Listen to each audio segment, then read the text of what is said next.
जे शेतकरी आहेत त्यांना पीक विम्याचा लाभ दिला. मात्र वाशिम जिल्ह्यातील याचा फक्त केवळ 6,000 शेतकऱ्यांनाच लाभ मिळाला. अजूनही 55,000 शेतकरी जे वेगवेगळ्या ट्रिगर मध्ये आहेत त्यांना अजून पीक विमा मिळालेला नाही. वाशिम जिल्ह्यात भारतीय कृषी विमा कंपनी प्रधानमंत्री पीक विमा योजना अंतर्गत आले त्या खरीप 24-25 मध्ये मला वाटतं 3,53,349 पूर्वसूचना प्राप्त झाल्या होत्या. त्यापैकी कंपनीने 3,05,11 पूर्वसूचना ग्राह्य धरण्यात आल्या असून उर्वरित 52,838 पूर्वसूचना कंपनीकडून रद्द करण्यात आल्या आहेत. 3,511 पूर्वसूचनापैकी 2,33,648 पूर्वसूचनांना रुपये 94.32 कोटी रुपये निधी वाटप करण्यात आला असून उर्वरित 74,364 शेतकऱ्यांना अनुदान देणे बाकी आहे. तसेच रब्बी 2024-25 अंतर्गत 7,393 पूर्वसूचना प्राप्त झाल्या असून पूर्वी 1,429 पूर्वसूचना ग्राह्य धरण्यात आल्या असून 246 शेतकऱ्यांना 70 लाख निधी वाटप करण्यात आलेला आहे. त्यामुळे अजून तुमचं म्हणणं बरोबर आहे, जर काही राहिले असतील त्याचं आपण त्यामध्ये हे करतोय. त्यामुळे निश्चित प्रकारे कुणीही पीक विम्याच्या बाबतीमध्ये शेतकरी कधीही राहणार नाही. सर, आपने किसानों के बारे में कहा है. वाशिम जिले में 4 दिन पूर्व एक घटना घटी थी जिसमें आत्मा विभाग के महिला अधिकारी ने किसानों के साथ बदसलूकी की थी, जिसका वीडियो किसानों ने बनाया था. किसानों को खाना तक दिया नहीं गया था. इसके ऊपर क्या कहेंगे आप? सर, त्यामध्ये त्यांनी बोलताना सुद्धा त्यांच्या खराब भाषामध्ये बोललेली नाही सर. साहेब म्हणूनच तिचं बोलणं चालू होतं सर. ते व्हिडिओमध्ये आपण पण बघितलेली असते सर. आणि त्यामध्ये सर त्याने 200 लोकांचं जेवण केलेली आहे. ॲडिशनल लोकांच्या नंतर त्याने नियोजन केलेली आहे सर. यांच्याकडे त्यांची उत्तर आमच्याकडे आलेली आहे सर. आणि आमच्याकडे सुद्धा भरपूर शेतकऱ्यांच्या स्वतः फोन येतात की सर ते कार्यक्रम चांगली झालेली आहे आणि ते शेतकरीला थोडा उशीर झाला होता सर जेवणला. त्यांचं पण त्याने ॲडिशनल जेवण बोलवलेलं होतं सर. त्यांच्यासाठी आम्ही त्यांच्याकडून एक्सप्लेनेशन मागितली. या बाबतीमध्ये तुम्हाला एवढं सांगतो की अजूनही कलेक्टर मॅडम तर आपल्याशी बोललेले आता तुम्हाला उत्तर दिलेच आहे. या बाबतीत अजून एक प्रकारे चौकशी करून जर त्यात कोण चौकशीत जर त्यात लक्षात आलं की यात कोण दोषी आहे, निश्चित त्याच्यावरती योग्य ते केले जाईल. सर, वाशिम जिल्ह्यातील सीमेवरचं एक पिंपरी सरहद नावाचं गाव आहे. पिंपरी सरहदला या वर्षातच 3 वेळा मोठा पूर आला आणि शेती 3 वेळा पूर्णपणे खरडून गेली. मात्र पंचनामे करताना म्हणजे शेतकऱ्यांनी तर तिवार पेरणी केली, पण पंचनामे करताना एकदाच तिथे पीक ग्राह्य धरण्यात येत नाही. पंचनामे योग्य पद्धतीने होत नाही. सर, पंचनामाचे प्रोसिजर चालू आहे सर आणि त्यांच्याकडे नुकसान झालेली आहे. त्यांची आम्ही कन्सिडर करूनच कन्सिडर करणार आहे आपण त्यांना 3 वेळा तिवार पेरणी झाली. शेतकऱ्यांचे आम्हाला फोन येतात की अधिकारी फक्त आम्हाला एकदाच म्हणतात. पंचनामा आम्ही एकच वेळी करू शकतो कारण की एका पिकांचं एकच वेळी आम्ही करू शकतो. पण त्याकडे आम्ही करतो सर. ठीक आहे, आपण माहिती घेऊन त्या बाबतीत काय करता येईल ते योग्य तो करता येईल. आणि त्याच ठिकाणी सर वारंवार पूर येण्याचं कारण असं आहे की समृद्धी महामार्गावरचं पाणी अनेक भागातून एकाच ठिकाणी आलंय. त्यामुळे चांगली सूचना तुम्ही मांडली मॅडम, ते लिहून घ्या.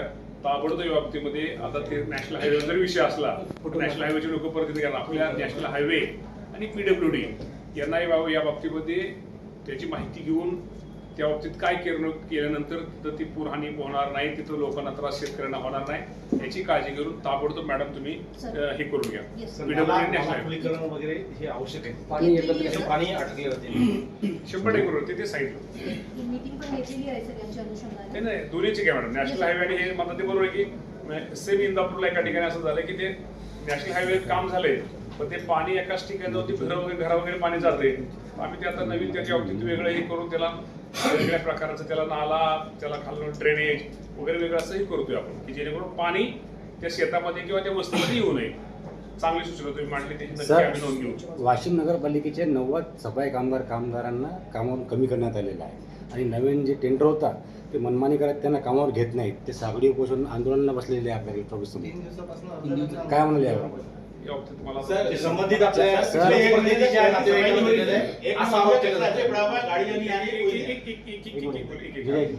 त्यांना कामावर कमी केलेलं आहे. 90 कामगार कमी झालेले ते सागडी उपोषण करत अर्धनग्न आंदोलन करत आहेत, पण त्या अद्यापही कोणतीही कारवाई करण्यात आलेली नाही. तेव्हा त्यांना कामावर घेतलेलं नाही. संबंधित ठेकेदार मनमानी करत सर. आता खरं तुमच्या माध्यमातून मला खरं अगोदर कोणी सांगितलेलं विचारा ना मॅडम, विचारा आपण. ऐका ना, विशेष ठीक म्हणजे आहे, 17 ऐका. वर्षापासून कार्यरत आहेत ते. कोरोना 17 काळामध्ये सुद्धा काम ऐका केलं ना, त्यांनी. ऐका ना, त्यांना असं आपण त्यांच्यावरती अन्याय करणार नाही, आपण त्यांना असं वाऱ्यावर सोडणार नाही. 20 या बाबतीमध्ये आता मी कलेक्टर मॅडम लगेच तुमच्यासमोर सांगतो. मॅडम त्यांच्याशी बसून योग्य तो त्याप्रमाणे निर्णय घ्या आणि योग्य ते त्यांचे सिस्टमॅट घडवून काय त्याचा मगाशी कुणीतरी मला वाटतं डीपीडीसी मध्ये पण कुणीतरी विषय काढला होता, मला माहिती हा? संजय देशमुख साहेबांनी खासदारांनी विषय काढला होता.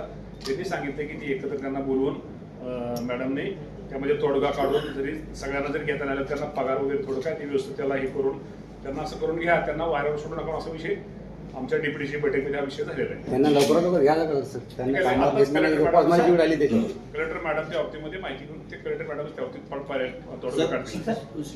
सध्या हे जात आहेत डीजे कावड यात्राच्या माध्यमातून डीजे प्रचंड मोठ्या प्रमाणात आवाज असतात, त्याच्यावर कारवाई होणं गरजेचं सर, आहे. डीजेचा खूप मोठा उद्रेक आहे वाशिम मध्ये. छोटा मोठा कुठल्या कार्यक्रमासाठी की आवाढव्य म्हणजे डिसेबलची मर्यादा पाळली जात नाही आणि मोठ्या आवाजात कर्कश आवाजात प्रचंड त्रास होतो सर. आता तर हायकोर्टाचे आदेश आहे. प्रमाणात इतर हॉस्पिटल जवळून सर डीजे जात आहेत सर. फोन करतात आणि आता हे पोलिसात असं दबाव नाही आणतात केलं. की बुवा त्यांना थांबवू नका. एसपी साहेब डीजेवरची आपली रेग्युलर कारवाई सुरू असते. ते करून घ्या त्यांचं आता एवढं ते म्हणतात ते त्यांना समाजामध्ये त्यांचा वावर जास्त त्यापासून त्या लोकप्रतिनिधीचा फोन येते ना किंवा हिंदुत्व लोकप्रतिनिधी सभा आहे, असं नका, तसं करू नका. प्रतिनिधी जर बोलत असतील तर कारवाई किती डीजेवर केलेली आहे एसपी साहेबांना विचारा. कोणाला सोडण्यात आलेलं नाहीये. आम्ही पालकमंत्र्याशी प्रश्न करतोय. असं असं असं. मी लोकप्रतिनिधी म्हणून नाही, तुमच्याशी नाही. असं असं असं ते काय ते आपल्या इथंच आम्ही तर सर, ते ऐका ना, तर ते ते फोन करतात, एसपी साहेब तसं तर आता कोणाचं हे करू नका.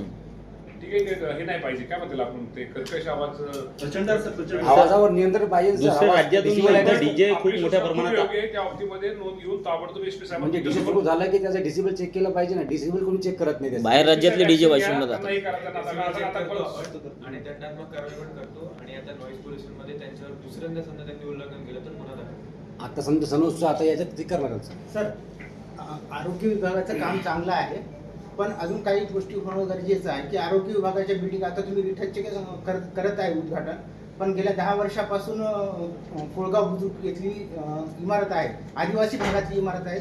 20 ते 25 ग्रामीण भागातले लोक तिथे जोडले गेलेले आहेत सर. तरी ती इमारतीचं अजून उद्घाटन झालं नाही. त्या गोष्टीला 7 ते 10 वर्ष झाले सर. आणि दुसरी गोष्ट म्हणजे आपल्या जिल्ह्यामध्ये किडनीचे रोगी किडनी सर ते आरोग्याचं कोण आहे अधिकारी तर बाहेर कोण होतं बोलू?